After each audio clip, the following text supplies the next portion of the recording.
चलिए बात करते हैं जयप्रकाश पावर वेंचर लिमिटेड की यानी कि जेपी पावर की। अभी कौन-कौन सी बड़ी खबर निकल के सामने आ रही हैं, इन खबर को हम देखेंगे। और आज 30 जुलाई यानी कि कंपनी के क्वार्टर 1 के रिजल्ट आने वाले हैं। तो देखेंगे कि क्वार्टर 1 के रिजल्ट आने के बाद हमको क्या देखने को मिलने वाला है जयप्रकाश पावर वेंचर में और कौन सी महत्वपूर्ण न्यूज़ को अब हमें ध्यान में रखकर चलना है। सबसे पहले मैं आपके सामने एक इम्पोर्टेंट अपडेट, एक इम्पोर्टेंट खबर रख देता हूँ। यहाँ पर आप देखेंगे तो मैंने खोला हुआ है एनएससी की वेबसाइट और एनएससी की वेबसाइट पे मैंने खोला हुआ है जयप्रकाश पावर वेंचर को। और अब आप यहाँ पर देखिए, आपको एक अपडेट देखने को मिलती है कि जयप्रकाश पावर वेंचर अभी अंडर एएसएम में है, वो भी शॉर्ट टर्म एएसएम लगा हुआ है स्टेज 1 का। तो जब भी किसी कंपनी के ऊपर एएसएम लगता है तो एक नेगेटिव सिग्नल ही माना जाता है इसको। अब सबसे इम्पोर्टेंट और ज़रूरी पॉइंट यही आ जाता है कि ये एग्जिट कब होगा। तो एएसएम स्टेज 1 की जो एग्जिट होने की डेट है या इसका जो टाइमलाइन है, इसको प्रेडिक्ट करना बहुत मुश्किल होता है, क्योंकि सेबी और एनएससी और बीएससी के ऑब्जेक्टिव क्राइटेरिया और मार्केट कंडीशन के ऊपर टोटली डिपेंड होता है कि इस कंपनी का एएसएम हटाना है या फिर नहीं। जयप्रकाश पावर वेंचर के ऊपर पहले भी शॉर्ट टर्म का एएसएम लगा था, उसके बाद 16 नवंबर 2023 को इस शॉर्ट टर्म के एएसएम को हटा दिया गया था और उसके बाद कंपनी के ऊपर लॉन्ग टर्म का एएसएम 9 अगस्त 2024 को हटा दिया गया था। लेकिन जुलाई 2025 यानी कि जो आज एंड होने वाला है जुलाई, इसी मंथ में शॉर्ट टर्म एएसएम स्टेज 1 लगा दिया गया है, जिसकी वजह से जयप्रकाश वेंचर में जो हलचल होनी चाहिए थी वो थोड़ी स्लो हो गई है। तो वैसे तो लगभग 15 से 20 दिन का एएसएम रहता है, लेकिन देखते हैं कि कब ये हटता है। अब एएसएम वाली बात पे जोर इसलिए दिया जा रहा है क्योंकि जिस भी कंपनी के ऊपर एएसएम लग जाता है उसमें सबसे बड़ी प्रॉब्लम होती है एमटीएफ को लेकर। एमटीएफ यानी कि मार्जिन ट्रेडिंग जो फैसिलिटी होती है उसका यूज़ नहीं कर पाते। ये जो एमटीएफ का ऑप्शन होता है इसमें 50% से भी कम अमाउंट देकर ब्रोकरेज के रूल के हिसाब से आप ट्रेड कर सकते हैं। फॉर एग्जांपल हम मान के चलते हैं कि आपको 10,000 के शेयर्स खरीदने हैं या आप खरीदना चाहते हो, तो 50% मार्जिन अलाउ कर देता है ब्रोकरेज। तो आपको 10,000 ना देकर सिर्फ 5,000 में ही 10,000 वाली वैल्यू के शेयर्स खरीद सकते हैं। बाकी का जो अमाउंट होता है वो ब्रोकरेज फाइनेंस के द्वारा होता है। इसी चीज़ को बोलते हैं एमटीएफ। और जिन कंपनीज के ऊपर एएसएम लग जाता है वहाँ पर आप एमटीएफ नहीं कर सकते। और जो 100% मार्जिन है वो मैंडेटरी होता है अगर आपको ट्रेड करना है, यानी कि पूरा अमाउंट आपको देना पड़ता है। और जो लेवरेज का ऑप्शन है वो भी नहीं होता। ऐसा इसलिए किया जाता है क्योंकि जो स्पेकुलेटिव ट्रेडिंग होती है उसको कंट्रोल किया जा सके। इतना ही नहीं, एएसएम वाली कंपनीज में एक और दिक्कत आ जाती है कि उनका जो मूवमेंट है वो 5% में ही बैंड हो जाता है। इससे जो प्राइस है वो बहुत तेजी से बढ़ता नहीं है कंपनी का और ना ही मार्केट स्विंग होती है। और जिन कंपनी के ऊपर एएसएम लग जाता है उनका अगर आप वॉल्यूम चेकआउट करेंगे तो वो भी आपको कम देखने को मिलेगा।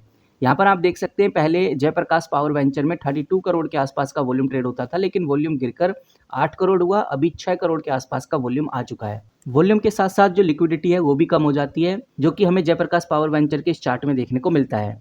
अब वॉल्यूम और लिक्विडिटी कम इसलिए हो जाती है क्योंकि रेस्ट्रिक्शंस की वजह से इसमें पार्टिसिपेट करना काफ़ी मुश्किल हो जाता है। इसी वजह से गाइस जयप्रकाश पावर वेंचर आज के दिन काफ़ी चर्चा में है। अब देखते हैं कि भाई बेसिकली कंपनी के क्वार्टरली रिजल्ट कैसे रहते हैं।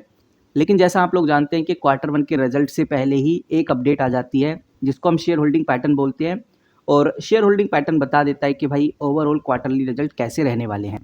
जून 2025 का शेयर होल्डिंग आ चुका है और बहुत क्लियर आपको नज़र आएगा कि जो प्रमोटर्स होते हैं वो पहले भी मार्च 2025 में भी 24% थे, अभी भी 24% ही है। कोई ज़्यादा इंक्रीमेंट या डिक्रीमेंट नहीं हुआ है। ये है जून 2025 का डेटा, जहाँ में देखने को मिल रहा है प्रमोटर 24% है।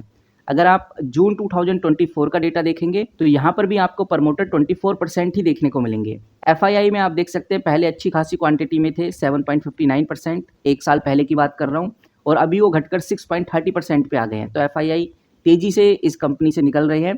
अगर डीआईआई की बात करें तो पहले एक साल पहले 18% थे और आज वो 17.27% बचे हैं, यानी 17.27% अभी डीआईआई बचे हुए हैं। तो ये डेटा है जो दिखाता है कि कंपनी के अंदर जो इन्वेस्टमेंट है वो हल्की हल्की कम होती जा रही है। ये सिग्नल एक साइलेंटली नेगेटिव है, इस चीज़ का भी आपको ध्यान रखना है। बाकी अगर हम कंपनी के क्वार्टरली रिजल्ट पे आ जाते हैं, अभी फिलहाल क्वार्टरली रिजल्ट आए नहीं है, लेकिन जैसा मैंने आपको बताया जब आप ये वीडियो देख रहे होगे तो क्वार्टरली रिजल्ट ऑलमोस्ट आ गए होंगे। लेकिन प्रीवियस क्वार्टरली रिजल्ट को भी नज़रअंदाज नहीं करना चाहिए क्योंकि इसी से आप कंपेयर करोगे तो इस बार अगर सेल 1341 करोड़ से ऊपर जाती है तो अच्छा साइन है, और अगर सेल 1755 करोड़ से ऊपर चली जाती है तो और भी पॉजिटिव साइन माना जाएगा। यानी क्वार्टर ऑन क्वार्टर वाइज भी अगर सेल अच्छी जाए और ईयर ऑन ईयर वाइज भी अगर सेल ऊपर जाए तो ये पॉजिटिव साइन होगा। बाकी अगर आप year on year wise check ही कर रहे हैं तो आप देख सकते हैं कि कंपनी ने पिछले क्वार्टर में भी कुछ खास परफॉर्म किया नहीं, क्योंकि मार्च 2024 का डेटा उठाकर देखें तो नेट प्रॉफिट 589 करोड़ था और मार्च 2025 में घटकर 156 करोड़ पे आ गया है। यानी नेट प्रॉफिट बहुत तेज़ी से हमें डिक्रीज़ होता हुआ नज़र आया पूरे एक साल में। तो सिनेरियो तो गाइज़ यही कह रहा है कि quarter on quarter wise company अच्छा कर सकती है, लेकिन year on year wise company में ज़्यादा बड़ी हलचल हमें देखने को नहीं मिलेगी। बाकी अब देखते हैं कि भाई क्या रहने वाला है। अगर आपने क्वार्टरली रिजल्ट्स को देख लिया है तो कमेंट करके ज़रूर बताइए कि बेसिकली क्या अपडेट हमें देखने को मिली है। तो फिलहाल तो गाइज़ यही सिचुएशन है जयप्रकाश पावर वेंचर को लेकर। कुछ इंपॉर्टेंट रेशोज़ को भी कवर कर लेते हैं। जैसे अगर आप मार्केट कैप देखोगे तो 14,000 करोड़ की कंपनी हो गई है। बहुत बड़ी कंपनी नहीं रही है, लेकिन बहुत छोटी भी नहीं है। एक एवरेज कंपनी हम कह सकते हैं जयप्रकाश पावर वेंचर को। सबसे अच्छा और पॉजिटिव पॉइंट है कंपनी का पीई, अभी 18 के पी पे ही है, जो कि एक पॉजिटिव पॉइंट है। रिटर्न ऑन कैपिटल एम्प्लॉय के मामले में और रिटर्न ऑन इक्विटी के मामले में काफ़ी एवरेज है, लेकिन हम इसको डिसेंट लेकर चलेंगे। फ्री कैश फ्लो आपको देख सकते हैं पॉजिटिव है। 5 साल की सेल ग्रोथ देखोगे तो 10% आपको इधर इंक्रीमेंट देखने को मिलेगा। डेट टू इक्विटी आप देखोगे तो 0.31 है, यानी कंपनी कर्ज फ्री है। लेकिन कुछ नेगेटिव भी है, जैसे इंटरेस्ट कवरेज रेशो आपको 3.93 देखने को मिलेगा, क्योंकि कम से कम जो इंटरेस्ट कवरेज है 4 से ऊपर ही होना चाहिए।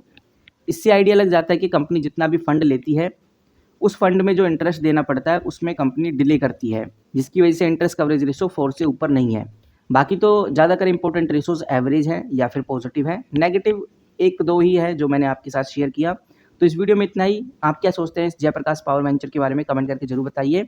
अडानी और जयप्रकाश पावर वेंचर को लेकर जो अपडेट्स आ रही हैं, अगर आप चाहते हैं कि उन अपडेट्स को भी कवर करूं कि बेसिकली चल क्या रहा है, क्या वाकई में अडानी ग्रुप जयप्रकाश एसोसिएशन को एक्वायर करने वाला है और करने वाला है तो कब करने वाला है, इनको लेकर क्या बड़ी खबर है। अगर आप वो जानना चाहते हैं तो इस वीडियो के फर्स्ट कमेंट बॉक्स में यस जरूर टाइप करिए।